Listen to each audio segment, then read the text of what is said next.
Hi guys, good morning guys, good morning guys. अपना CA inter का as का crash course चल रहा था, जिसमें अपना आज एक नया एएस स्टार्ट होगा सर, एएस 16। क्लियर है? Yes sir. एएस 16 क्या बात करता है सर? एएस 16 बात करता है आपके बोरोइंग कॉस्ट की। किसकी बात करता है सर? आपके बोरोइंग कॉस्ट की बात करता है। क्लियर है क्या? Yes sir. और आपको पता होगा कि सर जो भी मैं नोट्स यहाँ पे आपको लिखवाऊंगा, जो भी मैं हैंड रिटन चार्ट्स आपको यहाँ पे बनवाऊंगा, वो आप हमारे टेलीग्राम चैनल से ले सकते हो। टेलीग्राम चैनल का लिंक वीडियो के डिस्क्रिप्शन बॉक्स में आपको मिल जाएगा। क्लियर है क्या? Yes sir. सर ये क्या बोरोइंग कॉस्ट वाला एएस करना जरूरी है? सर 100% जरूरी है। क्या सर इसका एग्जाम में क्वेश्चन आता है? ये मान कर चलिए सर, आप ये मान के चलिए कि हर 5 अटैम्प्ट को अगर देखा जाए तो 3 या 4 बार तो इसका क्वेश्चन आया ही आया है। मतलब सर एक तरीके से देखा जाए 80% चांस रहते हैं इसका क्वेश्चन आने की एग्जाम के अंदर। 80 to 70% चांस रहते हैं कि सर ये एग्जाम के अंदर आपके पास एएस का क्वेश्चन आएगा। क्लियर है क्या? Yes sir. आइए सर, इसके अंदर सबसे पहले अपन जो बात करते हैं वो बात करते हैं सबसे पहले मीनिंग की। क्या बात करते हैं सर? मीनिंग की, कि एक्चुअली में बोरोइंग कॉस्ट का मतलब होता क्या है। बोरोइंग कॉस्ट का मतलब होता क्या है? क्लियर है क्या? पढ़िए सर। बोरोइंग कॉस्ट का मतलब, सर बोरोइंग कॉस्ट का मतलब होता है, बोरोइंग कॉस्ट क्या होता है सर? बेसिकली जो एएस होता है वो डील करता है बोरोइंग कॉस्ट से। अब बोरोइंग कॉस्ट का मतलब आप भी समझ रहे होंगे कि अगर आपने लोन लिया है, लोन लेने पर जो आप इंटरेस्ट पे करते हो उसे हम क्या कहते हैं? Borrowing cost. आप इतना ही मानते हो? यही होता है सर कि अगर आप कोई भी लोन लेते हो तो लोन पर जो भी हम खर्चा करते हैं, जो भी हम लोन पर जो इंटरेस्ट देते हैं, वो बोरोइंग कॉस्ट है।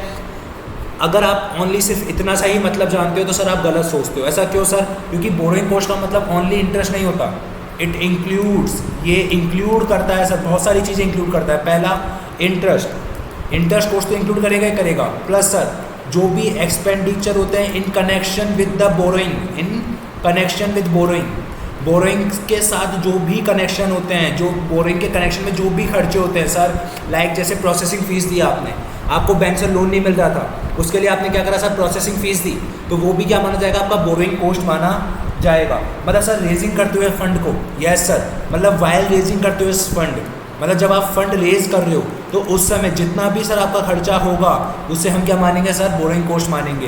प्लस सर ध्यान रखना, जो भी आपका डिस्काउंट होता है ऑन इशू ऑफ डिवेंचर, क्या बोला मैंने?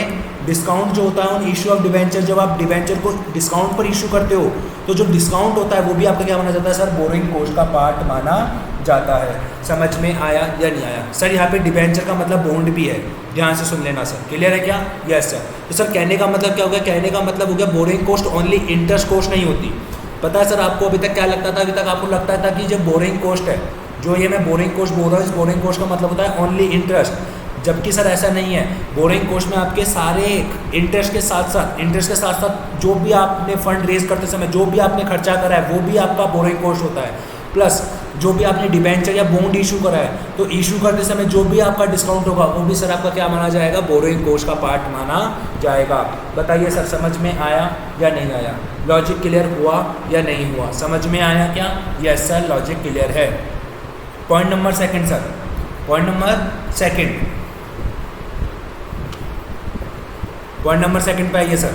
पॉइंट नंबर सेकंड पे, पॉइंट नंबर सेकंड बात करता है सर, इसमें सबसे जो इंपॉर्टेंट डेफिनेशन है पहले वो लिखा देता हूँ सर मैं आपको। क्वालिफाइंग असेट, क्या बोला सर मैंने आपको?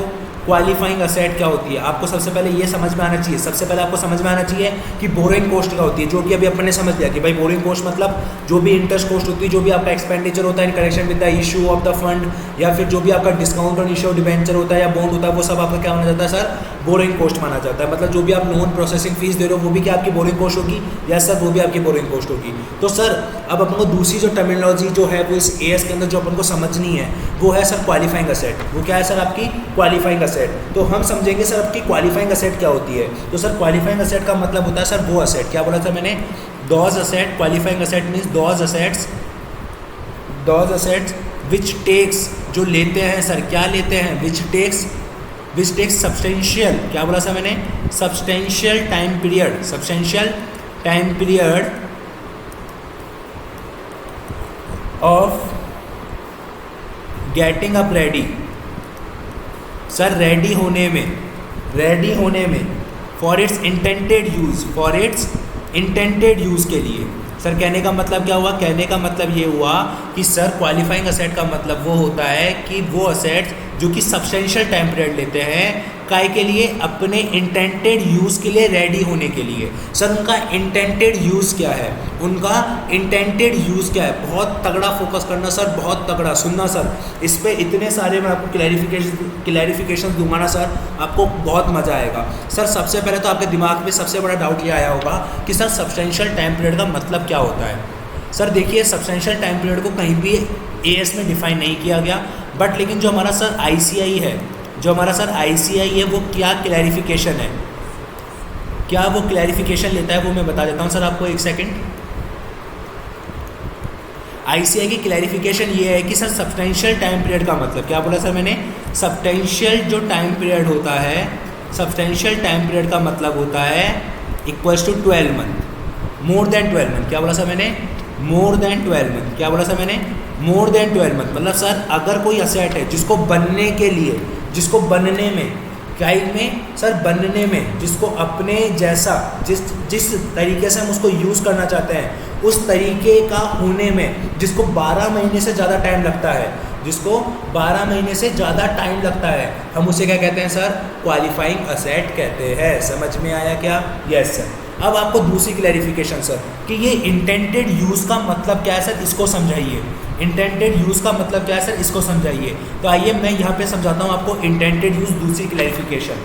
मैंने मान लीजिए सर, मैंने बोला कि लेट सपोज कि मैंने क्या बोला सर, सबसे पहले तो ध्यान रखना कि जो मैनेजमेंट की इंटेंशन है, क्या बोला मैंने सर, कि मैनेजमेंट की इंटेंशन को इज टू बी कंसिडर, कि सर मैनेजमेंट क्या चाहती है।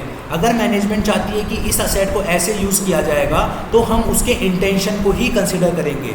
फॉर एग्जाम्पल मैं आपको एक एग्जाम्पल लिखवाता हूँ ताकि आपको और क्लैरिटी आएगी।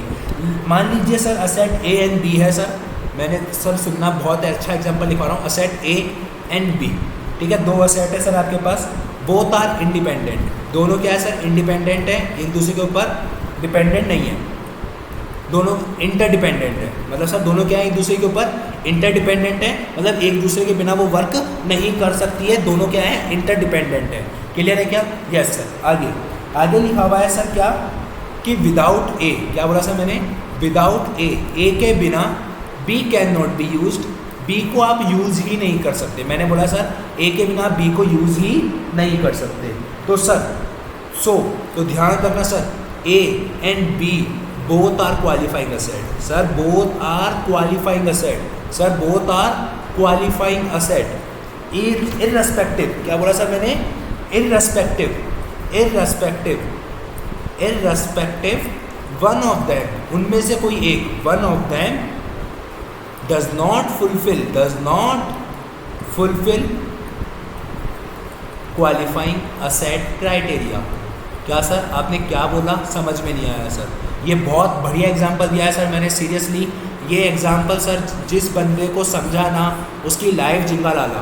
क्यों सर, सुनिएगा सर। लेट सपोज सर, मान लीजिए आपके पास दो असेट है, क्या बोला सर मैंने, आपके पास दो असेट है, असेट ए और असेट बी, ठीक है। लेकिन सर जो असेट ए है वो एक ऐसी असेट है जिसे आप बी के बिना यूज़ ही नहीं कर सकते। क्या बोला मैंने, असेट ए है, असेट बी है, लेकिन जो असेट ए है वो आप यूज़ ही नहीं कर सकते बी के बिना। हाँ, मैंने जो एग्जांपल लिया उसके अकॉर्डिंग बता देता हूँ, कोई बात नहीं सर। एक असेट ए है, एक बी है, दोनों इंटरडिपेंडेंट हैं। ध्यान रखना सर, आप बी को यूज़ ही नहीं कर सकते। क्या बोला मैंने, सर आप बी वाली असेट को यूज़ ही नहीं कर सकते। क्या बोला सर मैंने, आप जो है वो बी वाली असेट को यूज़ ही नहीं कर सकते। समझ में आया मैंने क्या बोला सर आपको, मैंने बोला कि आप बी वाली असेट को यूज़ ही नहीं कर सकते। तो ठीक है सर, अब यूज़ नहीं कर सकते इसका मतलब देखिए सर, ये ए है, ये बी है, आप इस बी वाली असेट को यूज़ नहीं कर सकते विदाउट ए, ठीक है। बी वाली असेट को जो टाइम पीरियड उसको बनने का वो है 6 मंथ्स और इसका टाइम पीरियड है 18 मंथ्स। तो सर अगर मैं क्वालिफाइंग असेट की डेफिनेशन देखता हूँ तो 12 महीने से ज़्यादा जिसको लगता है वो क्वालिफाइंग असेट है। It is qualifying asset, yes. Whether it is qualifying asset, no sir, ये क्वालिफाइंग असेट नहीं है अगर मैं इन दोनों को अलग अलग देखूँ। लेकिन सर मैनेजमेंट क्या कहता है, मैनेजमेंट कहता है कि हम जो बी है, क्या बोला सर मैंने, जो बी है हम उसको ए के बिना यूज़ ही नहीं कर सकते। हम बी को ए के बिना यूज़ ही नहीं कर सकते। मतलब बी यूज़ होगा तो तभी होगा जब ए यूज़ हो रहा है। मतलब सर बी को यूज़ करने के लिए आपको ए को यूज़ करना पड़ेगा। बी को यूज़ करने के लिए आपको ए को यूज़ करना पड़ेगा। दैट मीन्स सर कि जो बी है वो होनली ऑन किस पे डिपेंडेंट है, ए पर, और ए क्या है, क्वालिफाइंग असेट। तो सर बी भी क्या मानी जाएगी, डीम्ड क्वालिफाइंग असेट मानी जाएगी। क्या मानी जाएगी सर, क्या मानी जाएगी सर, वो डीम्ड क्वालिफाइंग असेट मान ली जाएगी। बताइए सर समझ में आया या नहीं आया, लॉजिक क्लियर हुआ या नहीं हुआ, समझ में आया, क्लियर हुआ। मैंने क्या बोला सर कि अगर दो असेट जो कि इंटरडिपेंडेंट है और एक दूसरे के बिना वो यूज़ नहीं हो सकती, और अगर एक असेट क्वालिफाइंग असेट का क्राइटेरिया पूरा कर रही है तो दूसरी असेट भी डीम्ड क्वालिफाइंग असेट मानी जाएगी। आई थिंक सर अब आपको लॉजिक और कॉन्सेप्ट दोनों क्लियर हो गए होंगे, समझ में आया सर आपको। ये सर अभी तक मैं आपको डेफिनेशन वाला पार्ट करवा रहा हूँ, अभी मैंने आपको और कुछ भी नया नहीं करवाया है, समझ में आई बात। अभी मैं आपको क्या करवा रहा हूँ सर, बेसिकली डेफिनेशन वाला पार्ट करवा रहा हूँ, समझ में आई बात। यस सर आइए अब बात करते हैं सर आगे, ठीक है। यस सर अब सर अपन ने क्या क्या देखा अभी तक, बोरोइंग कॉस्ट को क्या होता है वो देखा, क्वालिफाइंग असेट क्या होती है वो देखा। अब सबसे इंपॉर्टेंट चीज़ पर आते हैं सर, क्या, कैपिटलाइजेशन। किस पर आते हैं सर अब अपन, कैपिटलाइजेशन ऑफ, क्या बोला सर मैंने, capitalisation of borrowing cost. Borrowing cost का कैपिटलाइजेशन करना किसके ऊपर सर, ऑन क्वालिफाइंग असेट के ऊपर, ऑन क्वालिफाइंग असेट के ऊपर। तो सर मैं इसको एक चार्ट बना के आपको समझाता हूँ ताकि आपको समझ में आए सर। सुनना, अगर बोरोइंग कॉस्ट है, बीसी मतलब बोरोइंग कॉस्ट सर, बीसी मतलब बोरोइंग कॉस्ट, अगर बोरोइंग कॉस्ट आपकी क्वालिफाइंग असेट पर है, क्यूए मतलब क्वालिफाइंग असेट, क्यूए मतलब क्वालिफाइंग असेट, तो सर वो क्या हो जाएगी, कैपिटलाइज्ड। वो क्या हो जाएगी सर आपकी, कैपिटलाइज हो जाएगी। लेकिन सर अगर नॉन क्वालिफाइंग असेट है, क्या बोला सर मैंने, अगर नॉन क्वालिफाइंग असेट है तो वो क्या हो जाएगी सर, रेवेन्यू एक्सपेंडिचर में बुक हो जाएगी। रेवेन्यू और एक्सपेंडिचर में क्या हो जाएगी सर, वो बुक हो जाएगी। मतलब एक तरीके से वो क्या हो जाएगी सर, पीएनएल अकाउंट में क्या हो जाएगी, बुक हो जाएगी। पीएनएल अकाउंट में क्या हो जाएगी सर, बुकड हो जाएगी। समझ में आया क्या, यस सर। लेकिन सर वो कैपिटलाइज कब तक होगी, क्वालिफाइंग असेट में जो बोरोइंग कॉस्ट है वो कब तक कैपिटलाइज होगी सर, वो कैपिटलाइज होगी up to the date of ready to use. क्या बोला सर मैंने, रेडी टू यूज़ तक ही कैपिटलाइज होगी।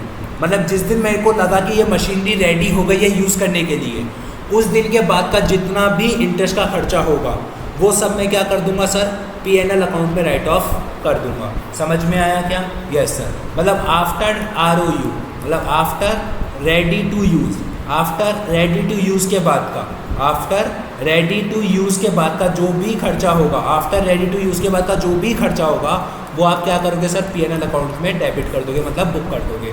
समझ में आया या नहीं आया, क्या सर बोरोइंग कॉस्ट का आपको ट्रीटमेंट समझ में आया या नहीं आया, लॉजिक क्लियर हुआ या नहीं हुआ। आइए सर अब मैं आपको इसके अंदर कुछ और चीज़ें आपको एक्सप्लेन करता हूँ सर, ठीक है। आइए सर, आइए सर अब अपन और बातें करते हैं, ठीक है। सुनना सर, अब मैं आपको कुछ बातें लिखवा रहा हूँ सर, कुछ क्लैरिफिकेशंस लिखवा रहा हूँ जो आपको ध्यान में रखनी है।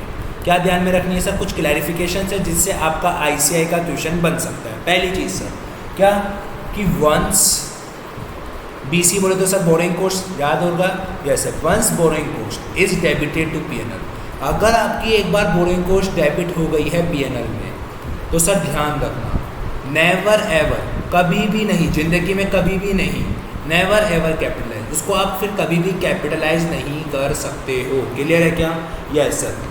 If once the borrowing cost is debited to the P&L account, then we never ever capitalize that cost. Clear है क्या? Yes sir. दूसरी चीज़ सर, दूसरी चीज़ सर, बोरोइंग कोस्ट को कब कैपिटलाइज करें, क्या बोला सर मैंने, borrowing cost refers to net interest income. क्या बोला सर मैंने, नेट इंटरेस्ट। क्या बोला सर आपने, नेट इंटरेस्ट। बोरोइंग कॉस्ट का मतलब होता है sir net interest. Sir net interest बोले तो कैसे sir, interest expenditure minus interest income from such fund, from borrowing fund, from borrowed fund. हैं सर, क्या बोल रहे हो सर, सस्ते नशे करके आए हो क्या, मतलब क्यों सर, एक बात बताओ, बोरोड फंड से कैसे इंटरेस्ट इनकम आ सकती है सर, यही तो चीज़ सीखनी है ना आज अपन को, पूछो कैसे। देखिए सर मेरी बात सुनिए, लेट सपोज सर 1 जनवरी को मैंने लोन ले लिया, 1 जनवरी 2022 को फॉर 6 मंथ्स के लिए मैंने लोन ले लिया। कितने रुपए का लोन ले लिया सर मैंने? मान लीजिए 10 करोड़ का लोन ले लिया एट द रेट 10%। ठीक है, तो सर 6 महीने का ब्याज कितना लगता है? मुझे पता है 6 महीने का ब्याज भाई मेरे पास जाएगा 50 लाख रुपए। क्या ये निकालना आता है? हाँ सर, 6 महीने का ब्याज 50 लाख रुपए। बट फिर मेरे को लगा कि यार ये फंड मेरा 3 महीने बाद काम आएगा, तो मैंने क्या करा सर, फॉर 3 मंथ्स के लिए मैंने इसको क्या कर दिया सर, इन्वेस्ट कर दिया। इन्वेस्ट करा एट द रेट 12% के हिसाब से। तो बताइए सर मुझे कितना 12% नहीं सर, 8% के हिसाब से। तो बताइए सर मुझे कितना रुपए का इंटरेस्ट मिला सर? 10 करोड़ का 8% कितना होता है सर? 10 करोड़ का 8% कितना होता है सर? 10 करोड़ का 8% होता है 8 लाख। यस सर, समझ में आ रहा है नहीं आ रहा? यस सर, 10 करोड़ का 8% कितना होता है? 8 लाख। हाँ सर, 10 करोड़ का 8% होता है 8 लाख। कितना सर? 8 लाख। 8 लाख आपकी इंटरेस्ट इनकम हुई। 3 महीने के लिए निकाल रहे हैं तो सर कितने रुपए आ गई इंटरेस्ट इनकम सर? 2 लाख रुपए आ गई। बताइए सर समझ में आया या नहीं आया? लॉजिक क्लियर हुआ या नहीं हुआ? 10 करोड़ का 10 लाख होता है ना सर, 10 करोड़ का 10% होता है कितना सर? 10 करोड़ का 8% 80 लाख होता है। कितना होता है सर? 80 लाख होता है। ठीक है, तो एक जीरो और लगा दो सर, क्या बात हो गई? तो कोई ना, 20 लाख रुपए क्या आ गया आपका इंटरेस्ट इनकम। तो आपका इंटरेस्ट एक्सपेंडिचर कितना हुआ? 50 लाख। आपकी इंटरेस्ट इनकम कितनी हुई? 20 लाख। तो मैं कितना मानूंगा? 30 लाख। तो मैं कितना कैपिटलाइज करूंगा सर?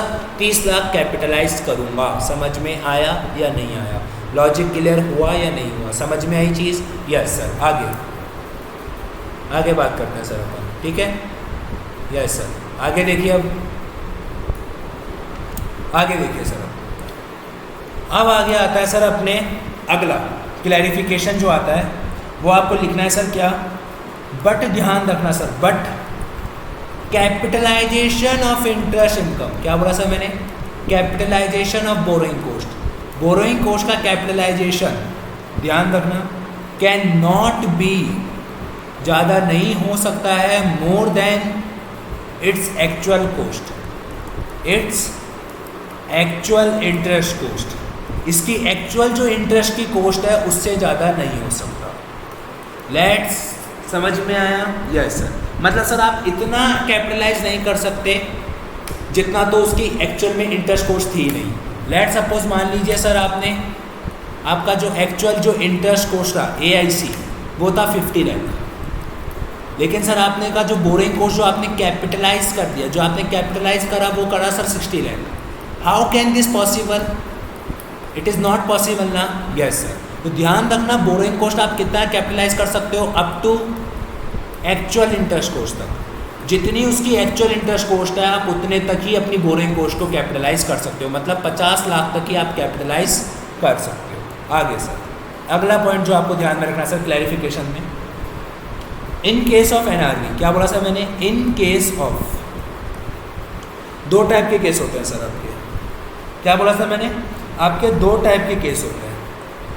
एक सेकेंड, आपके 2 टाइप के केस होते हैं सर।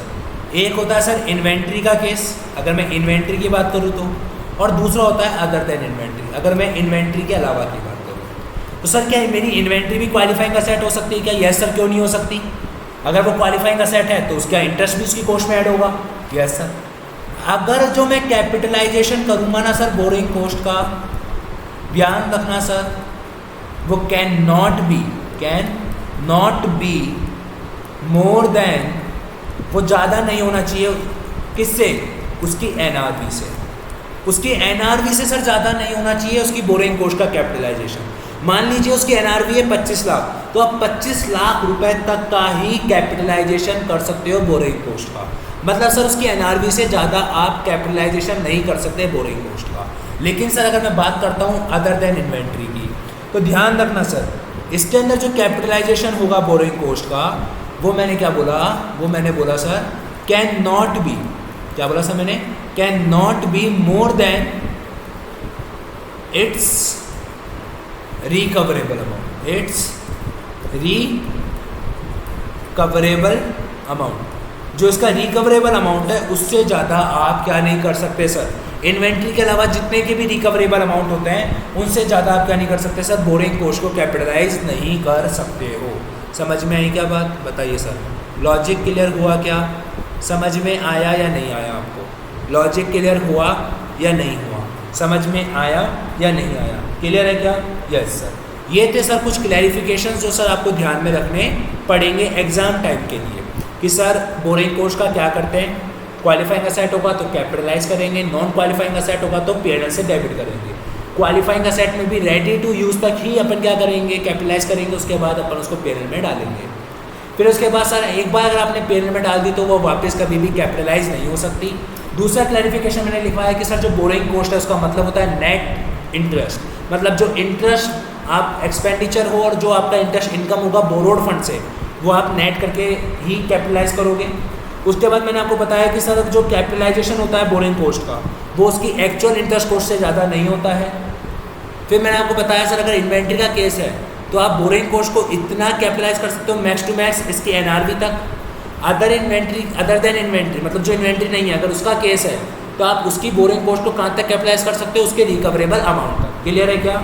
Yes sir. समझ में आया या नहीं आया? Yes sir clear. तो आइए सर अपन आगे बात करते हैं। ठीक है, अब नेक्स्ट टॉपिक करें। यस सर, अभी तक अपन ने क्या क्या पढ़ लिया सर? अभी तक अपन ने पढ़ लिया मीनिंग, बोरिंग कॉस्ट का क्या मीनिंग होता है, क्वालिफाइंग असेट का क्या मीनिंग होता है, फिर कैपिटलाइजेशन कैसे करते हैं अपन बोरिंग कॉस्ट का वो पढ़ लिया। अब उसके बाद हम पढ़ेंगे सर क्या कुछ और टर्मिनोलॉजीज अपन को पढ़नी पड़ेगी सर। क्या इंपॉर्टेंट है सर एग्जाम के लिए कि सर कमेंसमेंट, क्या बोला सर मैंने, कमेंसमेंट ऑफ कैपिटलाइजेशन, कि सर कब से मैं चालू करूँ कैपिटलाइजेशन करना, कब से मैं मेरी बोरिंग कॉस्ट को कैपिटलाइज करना चालू करूँ सर, कब से करूँ, वो कौन सी घड़ी होगी, वो कौन सी शुभ घड़ी है जिस दिन मैं मेरे बोरिंग कॉस्ट को कैपिटलाइज करना स्टार्ट करूँ? बताइए सर, ऐसी कौन सी घड़ी होगी, ऐसे कौन सा टाइम होगा जिस दिन मैं मेरे बोरिंग कॉस्ट को कैपिटलाइज करना स्टार्ट करूँगा? तो सर उसके लिए क्या बोला मैंने, उसके लिए बोला when all three conditions are fulfilled, जब सारी की सारी जो तीनों की तीनों कंडीशंस हैं वो क्या हो जाती है सर, आर फुलफिल्ड हो जाती है। मतलब सर तीनों की तीनों कंडीशन आपकी फुलफिल हो जाएगी, तीनों की तीनों कंडीशन आपकी अगर फुलफिल हो जाएगी तो हम उसे क्या मानेंगे सर, तब हम कहेंगे कि उस दिन से आपको क्या करना चाहिए सर, कैपिटलाइजेशन स्टार्ट करना चाहिए। ठीक है सर, देखिए विच एवर इज लेटर, कौन सा sir, work has commenced, sir work चालू हो चुका है, वर्क हैज़ कमेंस्ड मतलब सर वर्क चालू हो चुका है। दूसरी बात borrowing cost is incurred, incurred word है सर, पेड वर्ड नहीं है, इनकर्ड है मतलब बोरिंग कॉस्ट एक्रू हो चुकी है। Sir cash outflow of expenditure, cash outflow हो चुका है एक्सपेंडिचर्स का, मतलब आपने कुछ एक्सपेंडिचर कर दिए हैं कैश में, आपका काम स्टार्ट हो चुका है और आपकी बोरिंग कॉस्ट इनकर्ड हो चुकी है। विच एवर इज लेटर, इन तीनों डेटों की, इन तीनों में से जो भी लेटर में होगा उस दिन से हम हमारा क्या चालू करेंगे सर, कमेंसमेंट चालू करेंगे कैपिटलाइजेशन का। बताइए सर समझ में आया या नहीं आया, लॉजिक क्लियर हुआ या नहीं हुआ, समझ में आया या नहीं आया, क्लियर है? मैंने क्या बोला सर कि जिस दिन ये तीनों कंडीशन फुलफिल हो जाएगी, जिस दिन ये तीनों कंडीशन फुलफिल हो जाएगी उस दिन से मैं चालू करूँगा मेरा कमेंसमेंट। सर कौन कौन सी तीन कंडीशन, पहली कि आपका काम चालू हो चुका है, दूसरी आपका बोरिंग कॉस्ट इनकर्ड हो चुका है, तीसरी आपका कैश आउटफ्लो ऑफ एक्सपेंडिचर भी हो चुका है। सर तीनों कंडीशन फुलफिल होनी चाहिए, इस कारण से तीनों की डेट में से जो लेटर डेट होगी, सबसे बाद वाली डेट होगी, उस दिन से आप अपना कैपिटलाइजेशन का वर्क स्टार्ट करोगे। क्लियर है क्या? Yes sir. Point number fifth, point number fifth की बात करते हैं सर, पॉइंट नंबर फिफ्थ की बात करते हैं सर। अब आता है कौन सा पॉइंट नंबर फिफ्थ, उसका नाम है सर सस्पेंड करना, सस्पेंशन ऑफ कैपिटलाइजेशन, कि सर हम कब कैपिटलाइजेशन को, बोरिंग कॉस्ट को कैपिटलाइज करना सस्पेंड कर देंगे, कब हम कहेंगे कि भाई कैपिटलाइजेशन रोक दो सर, अब रोक दो, अब मेरे बस की बात नहीं है, अब आप कैपिटलाइजेशन रोक दो। तो सर ध्यान रखना कैपिटलाइजेशन जो वर्क है वो आपका सस्पेंड हो जाएगा, आपका कैपिटलाइजेशन वर्क जो है वो सस्पेंड हो जाएगा। किन कारणों से? ड्यू टू सडन एक्टिविटीज़ के कारण, ड्यू टू सडन एक्टिविटीज़ के कारण।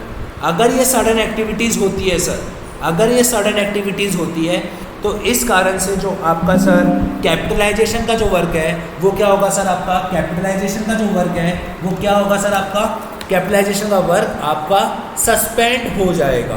क्लियर है क्या? Yes sir. कैपिटलाइजेशन का वर्क क्या होगा सर आपका सस्पेंड हो जाएगा। ऐसी कौन कौन सी सडन एक्टिविटीज़ हैं सर, बताइए ऐसी कौन कौन सी सडन एक्टिविटीज़ हैं जिस कारण से मेरा जो वर्क है, जो मेरा कैपिटलाइजेशन करना है बोरिंग कॉस्ट का, वो सस्पेंड हो जाएगा। आइए सर समझते हैं, सुनना सर। पहला जो है वो है सर आपका लेबर स्ट्राइक। अगर सर लेबर स्ट्राइक हो गई है, क्या बोला सर मैंने, अगर लेबर स्ट्राइक हो गई है तो आप अपने बोरिंग कॉस्ट को कैपिटलाइज करना बंद कर दोगे उतने पीरियड के लिए। सर मैनेजमेंट का डिस्प्यूट, अगर मैनेजमेंट डिस्प्यूट हो गया है, मैनेजमेंट के बीच में डिस्प्यूट हो गया है, तो भी आप सर कैपिटलाइजेशन करना बंद कर दोगे। फ्लड आ गई सर, बाढ़ आ गई, बंद कर दो सर। अर्थक्वेक आ गया, बंद कर दीजिए सर। समझ में आया? Yes sir. सर कोविड-19, सर कोविड-19 था, मजदूर काम पे नहीं आ रहे थे, तो जो उस टाइम की जो बोरिंग कॉस्ट थी वो भी आप सर कैपिटलाइज नहीं करोगे। क्लियर है क्या? Yes sir. फिर उसके बाद cat and dog rain, cat and dog rain. Sir ये कैट एंड डॉग रेन क्या होती है सर? कुत्ता बिल्ली वाली बरसात नहीं सर, इसे हम कहते हैं मूसलाधार बरसात। मूसलाधार बरसात मतलब सर बहुत तेज़ी से बरसात आ रही है, बहुत तेज़ी, इतनी तेज़ी से बरसात आ रही है कि सर वर्कर्स का काम नहीं कर सकते, वर्कर्स काम नहीं कर सकते। तो सर अगर ये एक्टिविटीज़ हैं, अगर सर ये सडन एक्टिविटीज़ हो रही है, तो ध्यान रखना जो भी आप बोरिंग कॉस्ट को कैपिटलाइज कर रहे हो आप उसे सस्पेंड कर दोगे। मतलब सर आप बोरिंग कॉस्ट को कैपिटलाइज नहीं करोगे, आप सर बोरिंग कॉस्ट को कैपिटलाइज नहीं करोगे। क्लियर है क्या? समझ में आया क्या? क्लियर हुआ क्या? बताइए सर, समझ में आया या नहीं आया? क्लियर है? Yes sir. But in following cases में, बट लेकिन सर ये जो केस अब मैं लिखने जा रहा हूँ, but in following cases not suspension is required, लेकिन इन केसेस में सस्पेंशन रिक्वायर्ड नहीं होता। समझाऊंगा sir, don't worry. In cases में सस्पेंशन रिक्वायर्ड नहीं होता। कौन कौन से केसेस में सर? टेम्परेरी डिले हुई है सर, क्या बोला मैंने? टेम्परेरी डिले हुई है, टेम्परेरी डिले हुई है तो सर उस कारण से आप सस्पेंड नहीं कर सकते बोरिंग कॉस्ट को कैपिटलाइज करना। ओनली रेन आई है सर, सर मानसून के मौसम में तो बरसात तो आएगी, तो क्या आप अपना काम करना बंद कर दोगे क्या? नहीं सर, ये बहानाबाजी है। तो आपको सर उस टाइम की जो भी इंटरेस्ट की कॉस्ट होगी उसके आपको शुड भी कैपिटलाइज करना पड़ेगा। अगला सर, इफ एडमिनिस्ट्रेशन, अगर एडमिनिस्ट्रेशन एंड जो टेक्निकल वर्क है, अगर एडमिनिस्ट्रेशन एंड टेक्निकल जो वर्क है अगर वो टू बी कंटिन्यू, अगर एडमिनिस्ट्रेशन और टेक्निकल वर्क अगर सर आपका कंटिन्यू रहता है तो भी सर आप सस्पेंशन नहीं करोगे। समझ में आया या नहीं आया? लॉजिक क्लियर हुआ या नहीं हुआ? इसमें सस्पेंशन नहीं होगा और सर इन केसों में सस्पेंशन हो जाएगा, सस्पेंड कर दिया जाएगा। समझ में आया या नहीं आया? मतलब ये जो केस है सर इनमें आपको सस्पेंड कर दिया जाएगा। क्या सस्पेंड कर दिया जाएगा? कैपिटलाइजेशन करना सस्पेंड कर दिया जाएगा। समझ में आया या नहीं आया? बताइए सर, लॉजिक क्लियर हुआ या नहीं हुआ? समझ में आया या नहीं आया? क्लियर है? Yes sir. क्लियर है सर? यस। मतलब अगर सर टेम्परेरी रेन आ रही है या टेम्परेरी डिले हुआ या फिर ओनली रेन है, या फिर अगर आपका क्वेश्चन में लिखा हुआ है कि एडमिनिस्ट्रेशन और टेक्निकल वर्क कंटिन्यू रहता है, तो क्या हमारा कैपिटलाइजेशन सस्पेंड कर देना चाहिए? नहीं सर। अगर आपका एडमिनिस्ट्रेशन और टेक्निकल वर्क अगर कंटिन्यू रह रहा है तो दैट मीन्स कि सर आराम से वर्कर आके काम कर सकता है, तो जो बोरोइंग कॉस्ट है वो शुड भी क्या होनी चाहिए सर? कैपिटलाइज होनी चाहिए। क्लियर है क्या? Yes sir. समझ में आया क्या? हाँ सर। अब हम जो बात करने जा रहे हैं ना सर वो बहुत मोस्ट इम्पॉर्टेंट है, so be prepare for that. Clear है? Yes sir. सुनना सर उस चीज़ को, बहुत इंपॉर्टेंट चीज़ है सर आपके एग्जाम प्रोस्पेक्टिव से। अब हम जो बात करेंगे वो सब प्रैक्टिकल बात करेंगे, जो भी थ्योरिकल था वो अपन पढ़ चुके हैं सर। सबसे पहले जो प्रैक्टिकल बात करेंगे वो अपन बात करेंगे फॉरेन फ्लक्चुएशन की। किसकी बात करेंगे सर? Foreign fluctuation. सर ये तो अपन AS 11 में पढ़ते थे। नहीं सर, इसके अंदर फॉरेन फ्लक्चुएशन में एक टॉपिक है जो कि आपको AS 16 के अंदर पढ़ना पड़ता है। तो सर मैंने इसको पता है क्या करा है, मैंने इसको 2 पार्ट्स में डिवाइड कर दिया है आप लोगों के लिए। कैसे सर? कि ज़रूरी तो नहीं कि सर एग्ज़ाम में हमेशा एक ही साल का क्वेश्चन आएगा, एग्ज़ाम में हो सकता है 1 से ज़्यादा साल का क्वेश्चन आ जाए। तो देखना सर, इफ़ क्या बोला सर मैंने? क्या बोला सर मैंने? फॉर फर्स्ट ईयर के लिए। क्या बोला सर मैंने? फॉर फर्स्ट ईयर के लिए क्या होगा? मतलब जो हमारा स्टार्टिंग ईयर है उसके लिए हम क्या ट्रीटमेंट करेंगे, और जो हमारे सब्सिक्वेंट ईयर्स हैं, फॉर द सब्सिक्वेंट ईयर्स के लिए हम क्या एंट्री करेंगे, हम क्या ट्रांजेक्शन करेंगे, वो आपको समझना पड़ेगा। सर इसके अंदर जो आपका फर्स्ट ईयर के लिए है उसके अंदर स्टेप नंबर 1 जो है वो आपकी क्या है सर, कि आपको इंटरेस्ट निकालना है, फाइंड आउट करना है इंटरेस्ट। क्या निकालना है सर, आपको इंटरेस्ट निकालना है। क्या मानते हुए कि अगर आपने जो लोन है वो टेकन लिया है आउटसाइड इंडिया, अगर आप सर इंडिया के बाहर से लोन लेते हो, अगर आप इंडिया के बाहर से लोन लेते हो सर, तो सिंपल सी बात है कैसे आप इंटरेस्ट निकालोगे कि सर जो भी हमारा लोन का अमाउंट है फॉरेन करेंसी में, जो भी हमारा लोन का अमाउंट है सर किसके अंदर, फॉरेन करेंसी के अंदर, ठीक है, उसको मल्टीप्लाई कर देंगे किससे सर, परसेंटेज कौन सी वाली, डॉलर के साथ। यस सर, क्लियर है, यस सर। अब मल्टीप्लाई किस रेट से करेंगे पता है सर, ध्यान रखना, सुनना सर। एक बात बताइए, आप लोन आपने मान लीजिए जैसे, अब एक बात बताइए सर कौन सी रेट, अब सुनना, देखो याद करने का तरीका बता रहा हूँ सर, क्योंकि समझ में आएगा तो ही याद होगा। लेट सपोज मान लीजिए मेरे पास $1000 का लोन था, मैंने ऑन 1 अप्रैल को लिया 2020 को, ठीक है, उस टाइम जो रेट थी वो थी सर 55, लेकिन जब मैं ऑन 31 मार्च 2021 को जब मैं लोन रीपे करूँगा उस टाइम रेट थी सर 65, कितनी थी सर 65। तो मैं क्या बोलूँगा सर, मैं बोलूँगा कि भाई $1000 है, हर एक डॉलर पर अगर मैं इंटरेस्ट निकालूंगा, इंटरेस्ट रेट है सर एट द रेट 10%, कितना है सर 10%। तो सर आपको मैंने फॉरेक्स वाले चैप्टर में पढ़ाया था कि हमेशा आप अमाउंट किस में निकालोगे, फॉरेन करेंसी में। तो $1000 मल्टीप्लाई बाय 10% इक्वल्स टू कितना हो गया सर $100। अब $100 का पेमेंट करोगे 65 के हिसाब से तो करोगे सर, क्योंकि जब आप ईयर एंड पे पेमेंट करने जाओगे ये तो ना बोलोगे कि यार 55 रुपये है, कैसे, आप जब ईयर एंड पर पेमेंट करोगे तो उस टाइम डॉलर का रेट क्या है 65 है, तो आप कितने रुपये का पेमेंट करोगे 6500 का, मतलब यहाँ पे कौन सी रेट लिखोगे सर, आप क्लोजिंग रेट लिखोगे। समझ में आई क्या बात, यस सर, कौन सी रेट लिखोगे, क्लोजिंग रेट लिखोगे, क्लियर है, यस सर। तो कितना इंटरेस्ट दिया आपने सर 6500 का इंटरेस्ट दिया। अब मैं बात करता हूँ सर आपके स्टेप नंबर 2 की, किसकी बात करता हूँ सर, स्टेप नंबर 2 की। क्या निकालना है सर, अब आपको फाइंड आउट करना है इंटरेस्ट। अगर यही लोन मैं कहाँ लेता सर, इंडिया में, if loan taken in India, अगर मान लीजिए मैं यही लोन अगर इंडिया में लेता तो क्या सीन रहता सर, देखिए अगर मैं यही लोन इंडिया में लेता तो सर जो भी मेरा लोन अमाउंट होता, ठीक है, कौन सी के अंदर सर, फॉरेन के अंदर, उसको मैं मल्टीप्लाई कर देता किससे सर, परसेंटेज वाली, कौन सी वाली, इंडिया वाली। इंडिया में जो परसेंटेज है, इंडिया में जो लोन का रेट है उससे मैं मल्टीप्लाई करता, क्योंकि मैं इंडिया में ले रहा हूँ ना loan, yes sir.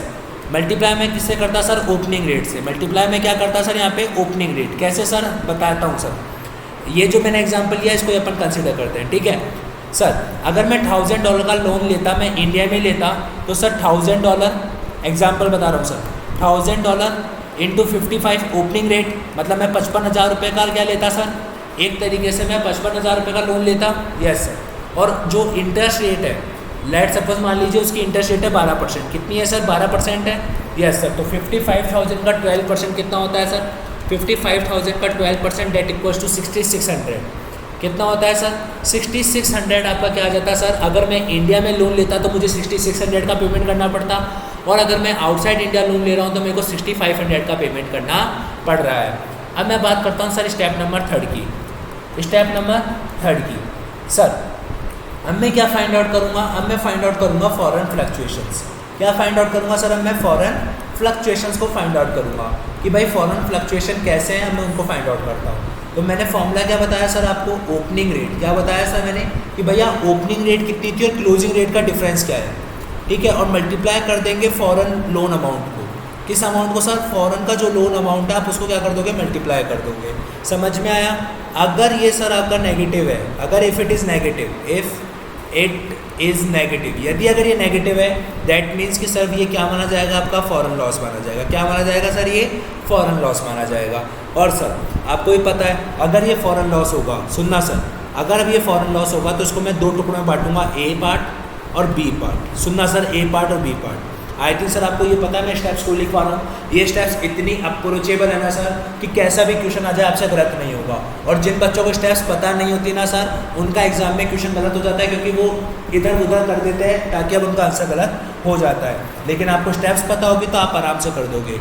Step 1 minus step 2, step 1 minus step 2 के बीच का जो भी डिफरेंस होगा जो भी डिफरेंस होगा आप उसको क्या करोगे सर, कैपिटलाइज करोगे। क्या करोगे सर, आप उसको कैपिटलाइज करोगे। बट कितना, बट सर कितना, but subject to maximum, but subject to foreign loss.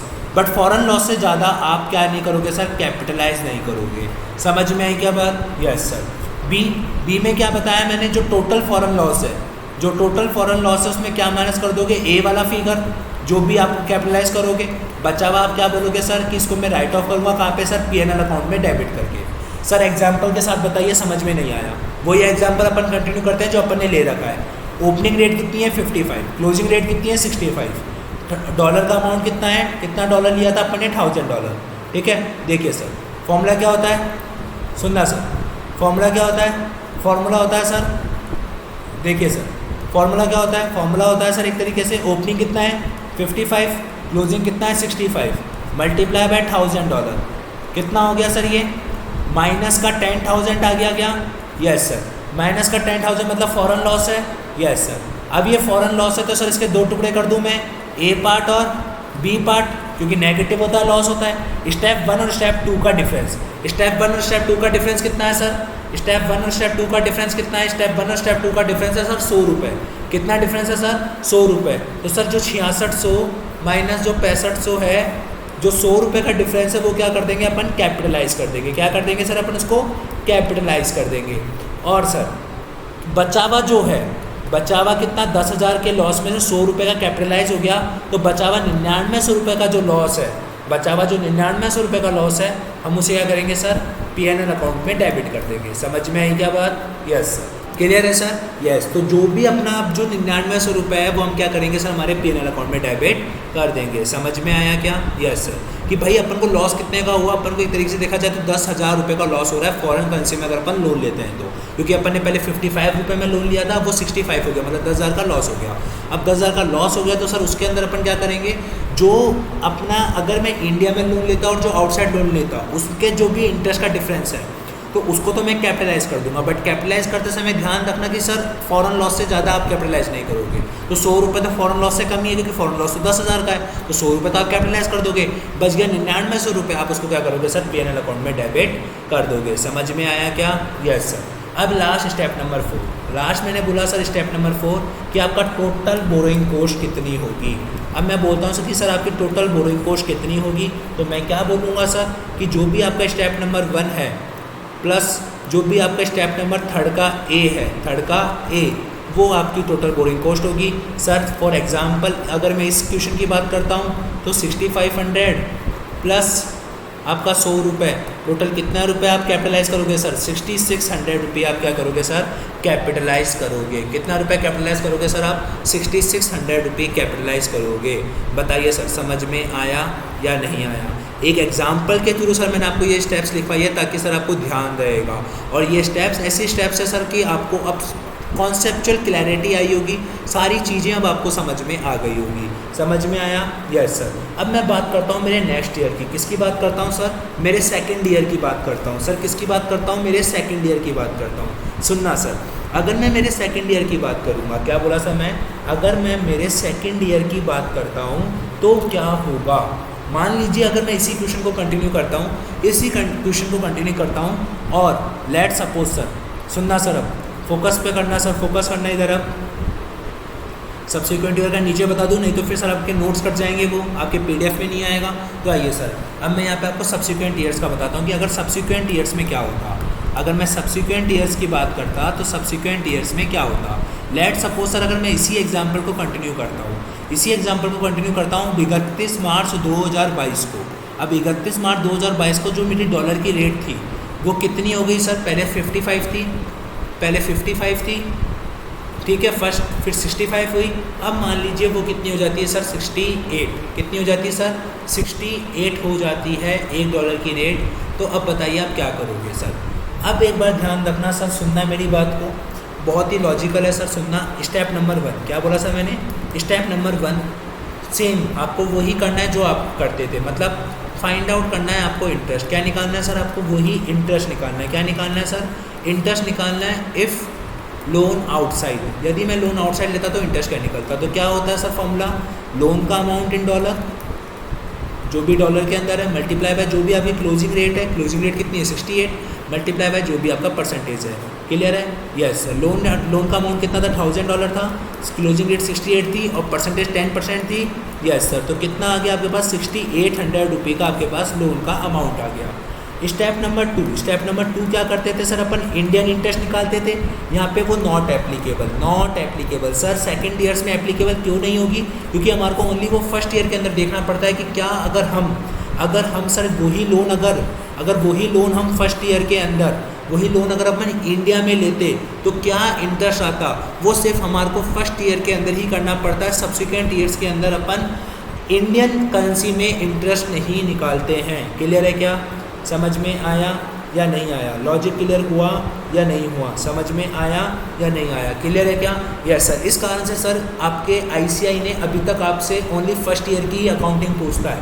By chance अगर आपसे उसने सब्सिक्वेंट ईयर्स की अकाउंटिंग पूछ ली तो सर आपको आना चाहिए। तो इस कारण से सर मैं आपको सब्सिक्वेंट ईयर्स की भी अकाउंटिंग समझा रहा हूँ सर, ताकि आपको कॉम्प्रिहेंसिव नॉलेज मिले, कुछ भी चीज़ आपसे ना छूटे। Step number 3 sir find out करना फॉरेन फ्लक्चुएशंस को। फाइंड आउट करना सर किसको? फॉरेन फ्लक्चुएशंस को फाइंड आउट करना। अब सर कैसे फाइंड आउट करेंगे फॉरेन फ्लक्चुएशंस को? देखना सर, मेरी बात सुनना सर। ओपनिंग माइनस क्लोजिंग, यही फॉर्मूला था, इनटू लोन का अमाउंट। Yes sir. ओपनिंग कितना था सर? ओपनिंग था 65, क्लोजिंग है 68। समझ में आया सर? सेकेंड ईयर के लिए तो ओपनिंग तो फर्स्ट ईयर का एंड ही होगा। हाँ सर। और लोन का अमाउंट था 1000, मतलब सर 3000 रुपये हो गया क्या? Yes sir. कितना हो गया? 3000 रुपये हो गया सर। लॉस हो रहा है ना? हाँ सर। अब ये लॉस हो रहा है तो सर सुनना, अगर ये लॉस हो रहा है सर, अगर ये लॉस हो रहा है तो क्या होगा? अगर ये लॉस हुआ तो सर हम क्या करेंगे? इसको ट्रांसफ़र कर देंगे। कहाँ ट्रांसफ़र कर देंगे सर? हम इसे ट्रांसफ़र कर देंगे टू P&L अकाउंट में। आई क्या बात समझ में? Yes sir. मतलब सर कहने का मतलब ये है कि जो भी आपका फॉरेन का फ्लक्चुएशन होता है, वो जो फर्स्ट टाइम पर जो फॉरेन का फ्लक्चुएशन हो रहा है, जो फर्स्ट ईयर में जो फॉरेन फ्लक्चुएशन हो रहा है, उसी का इम्पैक्ट हम कंसिडर करते हैं हमारी बोरिंग कॉस्ट को कैपिटलाइज करने के अंदर। समझ में आया क्या? और बाकी बचे हुए और बाकी आने वाले ईयर्स में जो भी अगर आपको लॉस होता है, उसे हम सीधा P&L अकाउंट में राइट ऑफ कर देते हैं। क्या कर देते हैं सर? P&L अकाउंट में राइट ऑफ कर देते हैं। समझ में आया या नहीं आया? लॉजिक क्लियर हुआ या नहीं हुआ? तो बताइए सर, आपका स्टेप नंबर 4 की आपकी टोटल कितनी बोरिंग कॉस्ट कैपिटलाइज होगी सर? बताइए स्टेप नंबर 4 की टोटल बोरिंग कॉस्ट कितनी कैपिटलाइज होगी? Step number 4 total boring cost to be capitalise. बताइए सर कितनी आपकी कैपिटलाइज होगी सर? तो ये होती है सर आपकी स्टेप नंबर 1। क्या बोला सर मैंने? Step number 1। क्या बोला सर मैंने? Step number 1। तो स्टेप नंबर 1 कितनी थी सर? यहाँ पे स्टेप नंबर 1 से कितना आंसर आया था आपका? स्टेप नंबर 1 से आया था 6800 का आंसर। तो मैं क्या कहूँगा सर? मैं कहूँगा 6800 शुड बी कैपिटलाइज्ड। तो सर बताइए समझ में आया या नहीं आया? लॉजिक क्लियर हुआ या नहीं हुआ?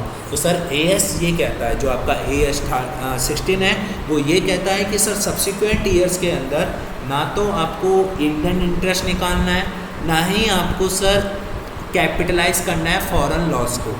आपको जो भी फॉरेन लॉस आएगा उसको सीधा P&L में ट्रांसफ़र करना है। एक तो ये चीज़ का ध्यान रखना, दूसरी चीज़ इंडियन इंटरेस्ट मत निकालना, बाकी सब कुछ सेम है। बताइए सर समझ में आया या नहीं आया? लॉजिक क्लियर हुआ या नहीं हुआ? लेट सपोज मान लीजिए ये तो था सर आपका केस ए, जिसके अंदर आपको लॉस आ गया। जिसके अंदर आपको क्या आ गया सर? लॉस आ गया। मान लीजिए अगर मैं कह देता कि आपको अगर गेन आ जाता तो क्या होता? मैं क्या कहता सर? अगर आपको बाई चांस मान लीजिए सर गेन आ जाता तो अपन क्या करते? आइए sir case number 2। Case number 2 में सर गेन चाहिए तो मैंने बोला इफ़ 31 मार्च 2002 को, 31 मार्च 2002 था या कौन सा था वो? 22 है ना? 31 मार्च 2022 को मान लीजिए आपकी जो रेट है वो 68 ना हो गया सर 60 हो गया। कितना हो गया सर? 60 हो गया। मतलब क्या हो गया सर? 60 हो गया। 60 हो गया मतलब सर कहने का मतलब क्या हो गया? आपने अपने लोन अमाउंट को क्या कर दिया सर? अब आपकी जो रेट है वो 68 ना होकर कितनी रह गई सर? 60 रुपये रह गई पर डॉलर। पर डॉलर कितना रुपये रह गया सर? 60 रुपये रह गया। ठीक है। और मैं आपको ये और कह देता हूँ, मैं आपको अब इतना और कह देता हूँ। क्या कह देता हूँ मैं आपको इतना सा कह देता हूँ सर, क्या कि जो आपका स्टेप नंबर 1 रहेगा वो एकदम सेम रहेगा, मतलब वही आपको कितने रुपए का इंटरेस्ट देना पड़ेगा, मतलब वही आपको क्या करना पड़ेगा सर, फाइंड आउट करना पड़ेगा इंटरेस्ट। क्या बोला था मैंने, वही आपको फाइंड आउट करना पड़ेगा इंटरेस्ट। तो सर फाइंड आउट कैसे करेंगे, लोन का अमाउंट कितना है $1000 इंटू क्लोजिंग रेट कितनी है 60 इंटू 10% कितना आ गया सर 6000, कितना आ गया सर 6000। समझ में आई क्या बात, yes sir. Step number second क्या एप्लीकेबल होगा क्या, no sir step number second applicable नहीं होगा, क्योंकि मैंने बताया था सब्सिक्वेंट ईयर्स के केस के अंदर इंटरेस्ट इंडियन इंटरेस्ट नहीं निकालते हैं। क्लियर है क्या, yes sir. Step number third क्या बोला सर मैंने, अब स्टेप नंबर थर्ड अब सुनना sir, opening minus closing into rate into loan का amount, yes sir. Opening minus closing कितना है सर आपका, ओपनिंग कितना है, ओपनिंग है सर आपका 65, क्लोजिंग है 60 इंटू लोन का अमाउंट कितना है सर 1000। बताइए सर आपके पास कितना आ जाएगा, सर आपके पास कितना आ गया, आपके पास आ गया सर 5000 आ गया, यस सर। आपके पास प्रॉफिट कितने का आ गया, 5000 रुपये का प्रॉफिट आ गया। अब ये जो 5000 रुपये का प्रॉफिट है, क्योंकि प्लस में आया मतलब पॉजिटिव है, आ गया कितने का 5000 रुपये का। अब सर प्रॉफिट आ गया तो अब क्या करें, सुनना सर, अगर अब प्रॉफिट आ जाता है तो सर देखना जो भी आपने अर्लियर लॉस जो आपने क्या किया था टू बी कैपिटलाइज किया था, जिससे आपने क्या किया था कैपिटलाइज्ड किया था। क्या बोला सर मैंने, अर्लियर लॉस जिसे कैपिटलाइज किया था, अर्लियर लॉस जिसे अपन ने क्या किया था कैपिटलाइज किया था, उसको मल्टीप्लाई करेंगे आउटस्टैंडिंग लोन से कि भाई अभी तक आउटस्टैंडिंग लोन हमारा कितना बचा है फॉरेन करेंसी में, डिवाइड बाय टोटल लोन कितना है हमारा सर फॉरेन करेंसी में। मतलब सर जो भी हमारा गेन होगा, जो भी हमारा गेन होगा हमारे को क्या करना पड़ेगा, जो हमने पहले लॉस जो कैपिटलाइज किया था, कितने का लॉस कैपिटलाइज किया था सर आपको ध्यान है, 100 रुपये का। देखिए सर आपके फर्स्ट ईयर में, यस सर अपन ने कितने रुपए का लॉस कैपिटलाइज किया था, 100 रुपये का लॉस कैपिटलाइज किया था, यस सर। तो आप क्या करोगे सर, आप करोगे कि जो 100 रुपये है वो loss multiply by outstanding loan आपका 1000 है, वो टोटल लोन भी 1000 है, मतलब सर आप क्या करोगे, आप 100 रुपये का जो ये है 100 रुपये का जो आपने प्रॉफिट जो 100 रुपये है जो प्रपोर्शनेट 100 रुपये आप उसको क्या करोगे, आपका प्रॉफिट में से रिड्यूस कर दोगे, आप उसको क्या करोगे प्रॉफिट में से रिड्यूस कर दोगे। तो प्रॉफिट 5000 का नहीं रह के अब कितने का आ जाएगा सर 4900 का हो जाएगा। कितने का हो जाएगा सर आपके, अब वो 4900 रुपये का प्रॉफिट कहलाएगा। समझ में आई क्या बात, यस सर। तो कहने का मतलब है कि सर जब भी प्रॉफिट होगा तो जो भी आपने स्टार्टिंग में जो आपने फॉरेन लॉस को रिकॉग्नाइज किया था, जिसे आपने कैपिटलाइज किया था, उसका जो भी प्रपोर्शनेट अमाउंट ऑफ लोन के रेस्पेक्ट में आप निकाल लो कि कितना रुपया आता है, और उससे आप अपने जो फॉरेन जो प्रॉफिट आया उसमें से रिड्यूस कर दोगे, सेट ऑफ कर दोगे, तो आपके पास 4900 आपके पास क्या आ जाएगा सर, एक तरीके से गेन हो जाएगा। तो स्टेप नंबर 4 जो आपके पास टोटल बोरिंग कॉस्ट जो होगी, जिसे हम टू भी बोलेंगे कि भाई अब इसे कितना कैपिटलाइज करेंगे, वो करेंगे step number 1 minus step number 3 का आंसर। तो सर स्टेप नंबर 1 कितनी है सर हमारी 6000 थी, स्टेप नंबर 3 क्या है हमारी सर 4900 आंसर आ रहा है। तो सर कितने रुपए सर 1100 रुपये हम कैपिटलाइज करेंगे ईयर सेकंड के अंदर। बताइए सर समझ में आया या नहीं आया, लॉजिक क्लियर हुआ या नहीं हुआ। तो देखिए सर मैंने आपको क्या समझाया, वापस एक बार फॉरेन करेंसी समझाता हूँ सर। फॉरेन फ्लक्चुएशन में पहले मैंने आपको बताया अगर फर्स्ट ईयर के अंदर ही पूछेगा तो आपको क्या करना है, पहले लोन आउटसाइडर होता तो क्या अमाउंट निकलता है इंटरेस्ट का, इनसाइडर होता तो क्या अमाउंट निकलता। फिर स्टेप नंबर 3 में जो भी आपका फॉरेन गेन या लॉस आता, opening rate minus closing rate करने से नेगेटिव आया तो फॉरेन लॉस। फिर उस फॉरेन लॉस में आप क्या करोगे सर, स्टेप 1 और स्टेप 2 मतलब जो इंडियन इंटरेस्ट और जो फॉरेन इंटरेस्ट है उनका जो भी डिफरेंस होगा उसे हम कैपिटलाइज कर देंगे, बट ध्यान रखना subject to the foreign loss. और फिर फॉरेन लॉस में से जो भी ए वाला अमाउंट उसको माइनस करेंगे, उसे डाल देंगे पीएनएल के डेबिट में। ठीक है, फिर मैंने बताया कि टोटल बोरिंग कॉस्ट कैसे निकलती है, जो भी आपका स्टेप नंबर 1 के अंदर आंसर आया, मतलब जो भी आपने फॉरेन के अंदर इंटरेस्ट पे करा, प्लस जो भी आपका स्टेप नंबर 3 के अंदर जो भी आपने कैपिटलाइज करा, वो टोटल बोरिंग कॉस्ट आप कैपिटलाइज करोगे 6600 की। लेकिन अगर मैं बात करता हूँ सब्सिक्वेंट ईयर्स के ट्रांजेक्शन्स की, तो मैंने आपको 2 चीज़ें बताई सब्सिक्वेंट ईयर्स के ट्रांजेक्शन में। पहली चीज़ बताई कि सर ध्यान रखना इंडियन इंटरेस्ट की कैलकुलेशन नहीं होती। क्या बोला मैंने, इंडियन इंटरेस्ट की कैलकुलेशन नहीं होती। दूसरी चीज़, अगर कोई फॉरेन लॉस होगा तो सीधा सीधा पीएनएल में जाएगा, अगर फॉरेन गेन होगा तो सर जो भी हमने लॉस ऊपर पहले कैपिटलाइज किया था ईयर 1 के अंदर, जो कैपिटलाइज किया था 100 रुपये, उसको अपन जो भी अभी लोन आउटस्टैंडिंग है divide by total loan amount के हिसाब से प्रपोर्शनेटली कर देंगे, और जो आएगा उसको हम हमारे गेन से सेट ऑफ कर देंगे। बचे हुए गेन को हमारे क्या करेंगे, हम माइनस कर देंगे फॉरेन इंटरेस्ट में से। माइनस कर देंगे फॉरेन इंटरेस्ट में से, तो हमारे पास क्या बच जाएगा सर? हमारे पास बच जाएगा कि इतना अमाउंट हमारे को सेकेंड ईयर के अंदर कैपिटलाइज करना पड़ेगा। बताइए सर, आई होप आपको ये पसंद आ रहा होगा, आपको समझ में भी आ रहा होगा। तो सर अपन ने क्या करा, अपन ने एक सबसे इंपॉर्टेंट टॉपिक है सर फॉरेन फ्लक्चुएशन, एग्जाम में आ सकता है सर, सीरियसली इसको आप जरूर करके जाइएगा। 4 स्टार या 5 स्टार मार्क कर लीजिए सर, ये एग्जाम में आता ही आता है। क्लियर है क्या? समझ में आया या नहीं आया? लॉजिक क्लियर हुआ या नहीं हुआ? समझ में आया या नहीं आया? क्लियर है क्या? Yes sir. लॉजिक क्लियर है? हाँ सर। समझ में आई बात? यस। अब अपन आगे बात करते हैं सर। आगे अब किसकी बात करते हैं सर? एक नया टॉपिक की बात करते हैं, पॉइंट नंबर 6 की, ताकि सर आज की क्लास में आपके सारे कॉन्सेप्ट्स हो जाएंगे, ताकि कल की क्लास में अपन क्या कर लेंगे सर, इसके प्रैक्टिकल क्वेश्चंस कर लेंगे। पॉइंट नंबर 6 सबसे इंपॉर्टेंट पॉइंट है। अगर पॉइंट नंबर 5 स्टार था, तो पॉइंट नंबर 6 आप 7 स्टार मार्क कीजिए। 1 2 3 4 5 6 7 स्टार मार्क कर लीजिए सर, बहुत इंपॉर्टेंट है ये। ठीक है, आइए ये जो है सर आपका बेसिकली इसके अंदर सर आपको पता क्या सीखना है? इसके अंदर आपको सीखना है कि ये है ना, ये एक स्पेसिफिक बोरिंग और जनरल बोरिंग का केस है। किसका केस है सर? ये स्पेसिफिक बोरिंग और जेनरिक बोरिंग या जनरल बोरिंग जिसे अपन कहते हैं एक तरीके से, ये इसका केस है। और इतना इंपॉर्टेंट है ना सर, ये इतना इंपॉर्टेंट है कि मैं क्या बताऊं सर, आपको एग्ज़ाम में आता ही आता है। तो सर इसके लिए मैंने आपको क्या बताया? इसके लिए मैंने बोला कि अगर आपका जो इंटरेस्ट है, अगर जो आपका इंटरेस्ट है वो अगर आप एनुअली पे करते हो, क्या बोला मैंने? अगर आप अपना इंटरेस्ट एनुअल ही पे करते हो, मतलब सर हर साल आप आते हो और अपना इंटरेस्ट पे करते हो, मतलब पर एनम अगर आप अपना इंटरेस्ट पे करते हो, तो सर उसमें भी आपके क्या थे सर? 2 केसेस थे। क्या थे सर आपके? तो स्टेप नंबर 1 क्या बोला सर मैंने? तो आपको स्टेप नंबर 1 क्या निकालना पड़ेगा सर? फाइंड आउट करना पड़ेगा। क्या फाइंड आउट करना पड़ेगा सर? आपको फाइंड आउट करना पड़ेगा इंटरेस्ट। क्या निकालना पड़ेगा सर? आपको इंटरेस्ट निकालना पड़ेगा। किसके ऊपर इंटरेस्ट निकालना पड़ेगा सर? आपको ऑन स्पेसिफिक बोरिंग के ऊपर। सर ये स्पेसिफिक बोरिंग का मतलब क्या होता है? स्पेसिफिक बोरिंग का मतलब होता क्या है ये बताइए। स्पेसिफिक बोरिंग का मतलब होता है कि किसी एक स्पेसिफिक असेट के लिए ही वो बोरो किया गया था, किसी एक स्पेसिफिक असेट के लिए ही वो बोरो किया गया था, किसी एक स्पेसिफिक असेट के लिए ही वो बोरो किया गया था, तो हम उसे मानते हैं कि वो क्या माना जाएगा? आपका स्पेसिफिक बोरिंग। तो सर पहले हम स्पेसिफिक बोरिंग पे जो भी इंटरेस्ट अमाउंट होगा वो निकालेंगे। जो भी स्पेसिफिक बोरिंग होगा उस पर हम हमारा क्या निकालेंगे? इंटरेस्ट निकालेंगे। अब सर पता है दिक्कत कहाँ आती है बच्चों को? दिक्कत आती है टाइम पीरियड में। दिक्कत आती है सर कहाँ पे? टाइम पीरियड में दिक्कत आती है।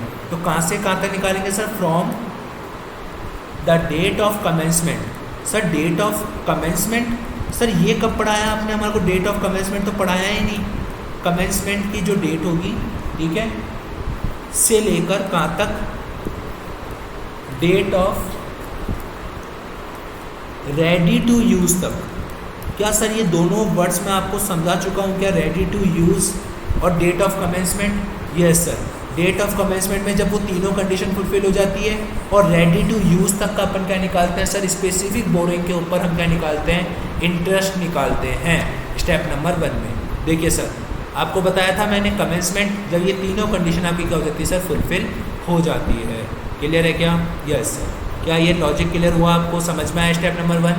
Yes sir. Step number 2, step number 2 sir I think आज आपको समझ में नहीं आएगा ये वाला टॉपिक, जस्ट बिकॉज सर कल जब अपन इस पर बहुत सारे क्वेश्चन है सर, हमारे पास इतने सारे क्वेश्चन है ना सर, ICI के SM के अंदर, RTP के अंदर, PYQ के अंदर, तो आपको ये सारे स्टेप रट जाएंगे सर फॉर इसके इन स्पेसिफिक बोरिंग वाले। Step number 2 sir find out करना है। क्या बोला सर मैंने अब आपको सर क्या करना है? फाइंड आउट करना है इंटरेस्ट। किसके ऊपर इंटरेस्ट फाइंड आउट करना है सर? अब आपको इंटरेस्ट फाइंड आउट करना है सर आपको on generic boring, on general borrowing. जो जनरल बोरिंग है अब आपको उसके ऊपर इंटरेस्ट फाइंड आउट करना है।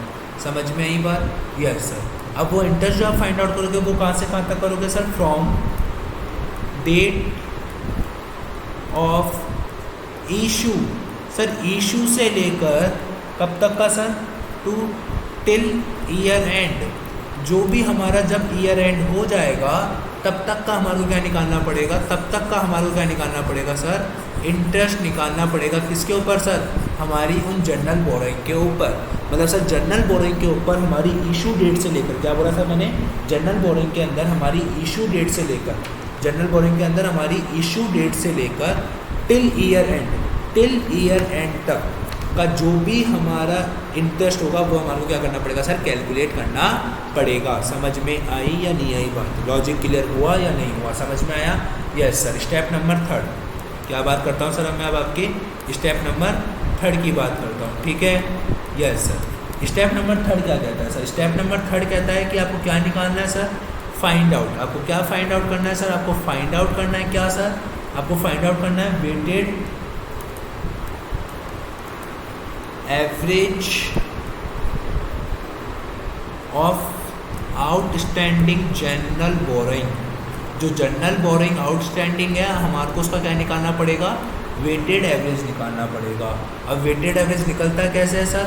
इसमें बच्चों को बहुत दिक्कत आती है। तो देखिए सर, जो भी आपका लोन अमाउंट होगा, ठीक है, मल्टीप्लाई में जो भी आपका फ्रॉम इशू से लेकर टू टिल आउटस्टैंडिंग, कि जब तक वो आउटस्टैंडिंग है तब तक, और डिवाइड बाय करेंगे सर टोटल मंथ्स को, डिवाइड करेंगे sir total months in a year, कि एक ईयर में कितने मंथ्स होते हैं उससे डिवाइड करेंगे। समझ में आया या नहीं आया? तो आपके पास क्या आ जाएगा sir, weighted average of outstanding general borrowing आ जाएगा। सर आप सिर्फ लिखते चलिए, अगर समझ में नहीं आ रहा है कोई बात नहीं सर, जब अपन इसे क्वेश्चंस करेंगे तो ऑटोमेटिकली अपन को चीज़ और अंडरस्टैंडिंग आती रहेगी। क्लियर है क्या? Yes sir. स्टेप नंबर 4 अब हम बात करते हैं सर हमारे स्टेप नंबर 4 की। स्टेप नंबर 4 काय की बात करता है सर? अब हम स्टेप नंबर 4 में जो फाइंड आउट करेंगे, क्या फाइंड आउट करेंगे हम? स्टेप नंबर 4 में फाइंड आउट करेंगे कैपिटलाइजेशन रेट। कौन सी रेट सर? Capitalization rate. कौन सी rate sir? Capitalization rate find out करेंगे। अब सर वो कैपिटलाइजेशन रेट कैसे निकालते हैं? बहुत ही ईजी है सर। जो भी आपने स्टेप 2 में जो भी आपने इंटरेस्ट निकाला उसमें से माइनस करेंगे। जो भी आपको इनकम हुई है फ्रॉम जनरल बोरिंग से, जो भी आपको इनकम हुई है फ्रॉम जनरल बोरिंग से, आप उस जनरल बोरिंग की जो इनकम है आप उसको माइनस कर दो और उसमें डिवाइड कर दो सर आपके स्टेप नंबर 3 का जो भी आपने वेटेड एवरेज निकाला है। तो आपके पास क्या आ जाएगी सर? एक तरीके से कैपिटलाइजेशन रेट आ जाएगी। अब हम बात करते हैं सर हमारे स्टेप नंबर 5 की। किसकी बात करते हैं सर हमारे? अब स्टेप नंबर 5 की। स्टेप नंबर 5 कहता है सर, क्या कहता है स्टेप नंबर 5? स्टेप नंबर 5 सीधा कहता है कि जो भी आपका एक्चुअल एक्सपेंडिचर हुआ है किसके ऊपर? ऑन क्वालिफाइंग असेट के ऊपर, उसमें से माइनस कर दो सर सबसे पहले स्पेसिफिक बोरोइंग। क्या माइनस कर दो सर? Specific borrowing. किस बेसिस पर? ऑन फीफो बेसिस पर। सर किस बेसिस पर? ऑन फीफो बेसिस पे। सब बताऊंगा सर कल जब मैं क्वेश्चन करवाऊंगा इसको, तो सारी चीज़ें आपको मैं समझाऊंगा। आज सिर्फ लिखते चलिए सर। मल्टीप्लाई करेंगे अपन किससे सर? कैपिटलाइजेशन रेट से। मल्टीप्लाई करेंगे सर किस रेट से? कैपिटलाइजेशन की रेट से। और मल्टीप्लाई करेंगे सर कितने से? वेट से। किससे मल्टीप्लाई करेंगे सर? वेट से। अब सर वेट आपको समझ में नहीं आएगा तो आइए सर मैं अब आपको वेट भी बताता हूँ कि वेट निकालते कैसे हैं।